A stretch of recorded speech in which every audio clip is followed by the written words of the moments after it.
Hello and welcome to the video. This is a quick video about the fact that ExpressLRS 4.0 has finally been released. Actually came out at the weekend today as I'm recording this, but I'll actually release this on Tuesday because the weekend was already full of scheduled videos and things anyway. However, I've had a couple of you get in touch as soon as that thing was released saying, can you cover the things that have changed about it and what is different? So I thought, yeah, cool, absolutely, let's go and cover that. Now, I don't like talking too much about stuff before it's been released because I've been bitten before where things change before they actually make it into public domain. It's been a release candidate for a long time. It's been very heavily tested by lots and lots of pilots, so it's kind of fun to get our hands on it. And excitingly, Channel 5, that whole legacy thing about ExpressLRS where Channel 5 has to be high, and it's a legacy from the early days of ExpressLRS because let's be honest, it was developed for quad pilots, for beta flight, and ExpressLRS has developed into the go-to for the hobby now, and it's been used for everything. Cars, boats, planes, wings, with and without flight controllers. So having that silly legacy Channel 5 thing has been a real pain in the butt. And I've talked about it historically about stopping ExpressLRS being able to work nicely over S-Bus with things like legacy stabilizers and some not so legacy ones actually in things like helicopters too. And occasionally the ExpressLRS devs do take a little bit of time to give us what we want. Another example would be S-Bus, but at this point ExpressLRS 4.0 is almost giving us everything that we've been asking for since it really took hold as a project. So let me jump on the computer and go through the release notes, kind of give you the highlights. Again, all this stuff is available. You can read it yourself in lots more detail if you're interested. I'll put a link down below. So here we are in the release notes. All of this is available if you want to go and get into the weeds a little bit more about what has actually changed. There's a massive amount of work gone into this. So a huge thank you to all the ExpressLRS developers for putting their time and effort into this essentially for free. A couple of caveats before we get too far into this. Be aware that the support for STM32 based hardware has been removed. That means that all those people who were out there pioneering this with things like the FrSky R9M hardware and other bits and pieces, you know what? You're kind of going to have to stick with the versions that you are on. It looks like ExpressLRS 4.0 is leaving that legacy behind. So let's go through this in no particular order. I'm just going to go through it as it appears here. Actually, you know what? No, I'm not. I'm going to go through this one first. Channel 5. Now, historically, Channel 5 has needed to be in a high position in order to turn on all the goodness, dynamic power and other bits and pieces. And although you could turn those things off, lots of pilots, when they were using the ExpressLRS technology with older stabilizers over things like S-Bus, didn't really appreciate this and were getting lousy range and performance issues because Channel 5 wasn't high. We now have the ability to move it to another physical or logical switch and put it on another channel. So if you are using an old style stabilizer or maybe one of the OMP hobby modern stabilizers in your helicopter or whatever, going to 4.0 is finally going to fix that issue. You are still going to have an arming channel. That could be logical, so that when you move the throttle off the very lowest position, it's armed or whatever you want to do. But now we have that flexibility. For me, I would probably just move it out of the way and put it on channel 11 or 12, and that way then I can use Channel 5 for whatever gain mode or whatever it is on those pieces of older technology that need Channel 5 to be something other than a binary position channel. The next one then that I'll talk about, and I'll kind of zoom down because it's kind of hidden at the bottom, but this is kind of big news. LR1121 has been it's the technology, the transceiver technology inside a lot of the modern radios. So things like the Radiomaster TX16S Mark III, things like the GX12, lots of modern radios are using this new technology. And with ExpressLRS 4.0, we actually get access to a new 20 packet modes. So this allows us to unlock all of the performance of those LR1121 based transceivers that are in these newer radios. So if you have one of these newer radios, you know what, it's probably worthwhile you're looking at potentially playing around with this, so that when you're playing with the different modes, then you get the maximum performance. But they're saying here that this is the whole reason that 4.0 needed to happen, but it's nowhere near the top of the list of things that they've changed, which I think is quite interesting. The next one to talk about then is automatic antenna modes.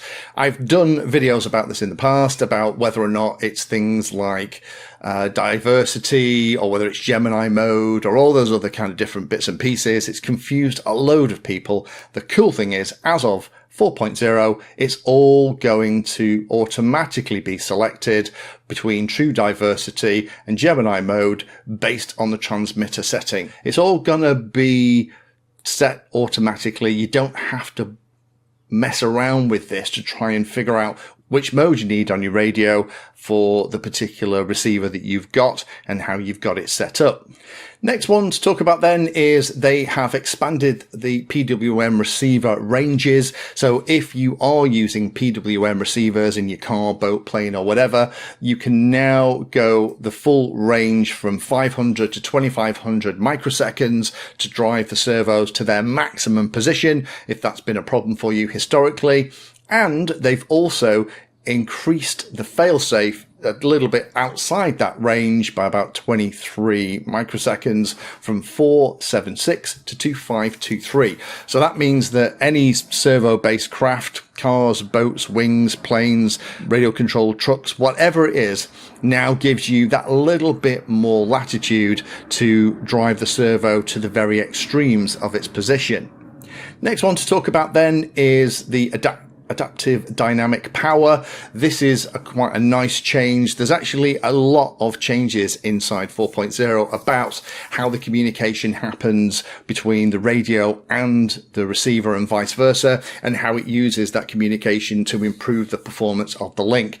This is a nice one where it means that this majorly improves the power for things like the 1121 systems that I've already mentioned, which means that you're not going to be going to full blast output as often. It's a lot smarter in this new firmware for those adaptive dynamic power systems, so that it's not just turning on the tap all the time when it thinks there might be a problem.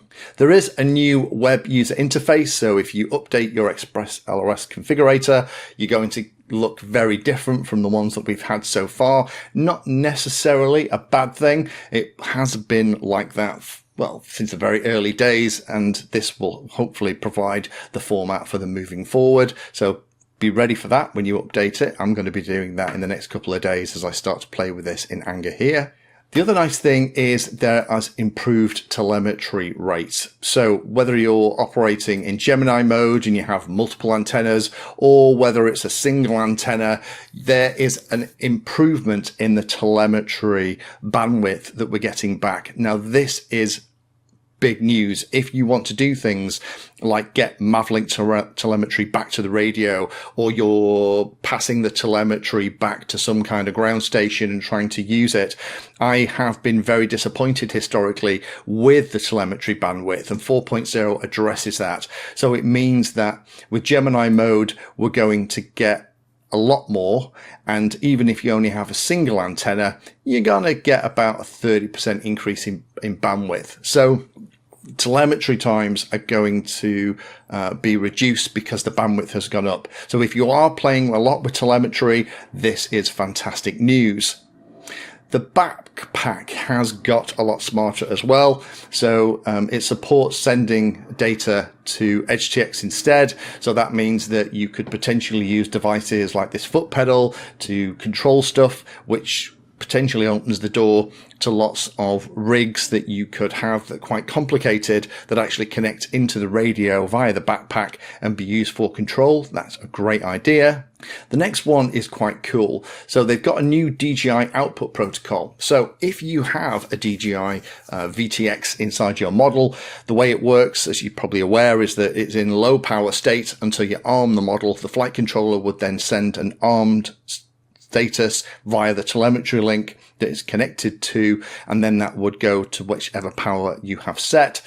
That now can be done directly from ExpressLRS. I'm hoping that this also means that it's going to work for things like HD0 and Walk Snell 2. If I get a chance, I might try it. If you've already tried it and found that it works on things like Walk Snell, I'd be really interested. I know lots of pilots who would love this, to have their HD FPV system go to full power automatically without having to mess around adding something like a flight controller with Betaflight, iNav, or even something like that Sparrow Pro that we looked at last summer. You can add NMEA-based GPS to the system, which is going to be interesting for those of you that want that. Going to see whether or not people are going to bring out specific ones. There are more robust syncing options which have been improved, so rather than some of the weirdness that you could get when it syncs, that's all been sorted out. And there's loads of other changes as well. So again, if you are interested in this, I would come into here and have a good read of this, because the stuff that I've covered is only really the highlights, and it's only about 8-10 things that's changed, when actually there is loads and loads and loads of stuff that has been improved, tweaked, changed, and it just means that ExpressLRS 4.0 is going to give you improved performance, both for control but also for things like telemetry as well. And we also finally have got rid of that weird Channel 5 legacy thing. So there you have it. Those are the highlights. Very exciting time. The only downside, I guess, is that with this stuff, as with a lot of this, is that every time we have a major increase, like now we're at ExpressLRS version 4.0, it means that you cannot bind, or they definitely don't support you binding to an ExpressLRS 4 receiver with a radio that's running 3.6 or something else, and vice versa. So if you want to use this, then you've got to update your radio and you've got to update your entire receiver fleet. Back in the days of things like Crossfire, that was really easy because it was all over-the-air update stuff. So the first time you connected, then that would automatically be detected and work that out. So for me, there's only two things left in this project that I wish it had. One is to build in some backward compatibility, potentially on the radio side, so that it could listen and try and negotiate with a receiver to at least give us N-1 compatibility. So a version 5 setup of ExpressLRS will allow both version 5 and version 4 radios to connect to receivers. That would be amazing. And the other thing is to have some kind of over-the-air updates that worked seamlessly like the old Crossfire days. And that way, when you updated your radio, it would just automatically update all the receivers. I guess that's tricky because everyone is making their own hardware. You'd have to have all of the targets stored in the radio, but I can wish, right? Thank you for watching my video. Check out the playlist, and adding Pedantry 60 to your search terms will help you find my content. If you haven't done so already, please hit the like and subscribe button. It helps a lot. You can support the time I spend here answering questions and helping others by using the links in the video description.